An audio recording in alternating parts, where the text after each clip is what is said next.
దీపావళి వస్తా ఉంది. దీపావళి అంటే అప్పుడు నరకాసురుడు ఒక రాక్షసుడు ఉండేవాడు. ఆ రాక్షసుడు అందరినీ ఇబ్బందులు పెట్టేవాడు. అప్పుడు సాక్షాత్ శ్రీకృష్ణ భగవానుడు సత్యభామతో కలిసి వచ్చి ఆ నరకాసురుడిని చంపి ప్రజల జీవితాల్లో వెలుగులు నింపాడు. అవునా కాదా అని మిమ్మల్ని అడుగుతున్నా. అందుకే దీపావళి బ్రహ్మాండంగా చేసుకుంటున్నాం. దసరా బ్రహ్మాండంగా చేసుకుంటున్నాం. దీంట్లో ఒక మెసేజ్ ఉంది.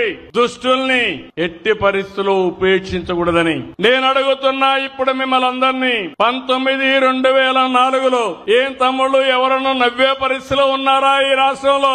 పండుగలు చేసుకునే పరిస్థితిలో ఉన్నారా ఈ రాష్ట్రంలో? ఆటో డ్రైవర్లు స్వేచ్ఛ ఉందా ఈ సమయంలో?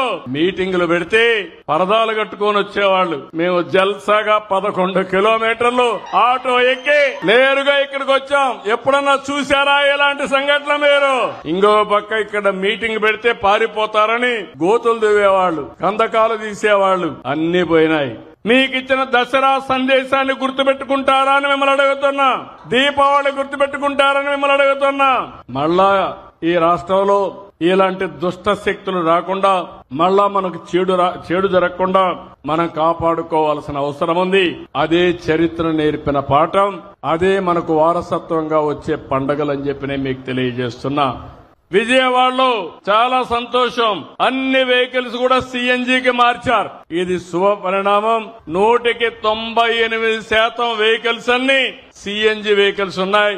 ఆటో డ్రైవర్ని మనస్ఫూర్తిగా అభినందిస్తున్నా. మంచి పని చేశారు మీరు. రాబోయే రోజుల్లో వీలైనంత వరకు సిఎన్జి గాని ఎలక్ట్రికల్ వెహికల్స్ పోతామని చెప్పి కూడా నేను మీకు తెలియజేస్తున్నా. ఈ కార్యక్రమాన్ని కూడా మనం ముందుకు తీసుకెళ్తాం. ఇది కాకుండా ఇంకో పక్కన మీరందరూ చూస్తే ఈ రాష్ట్రంలో అందరి ఆరోగ్యం కోసం ఇక్కడే మా ఆరోగ్య శాఖ మంత్రి ఉన్నాడు.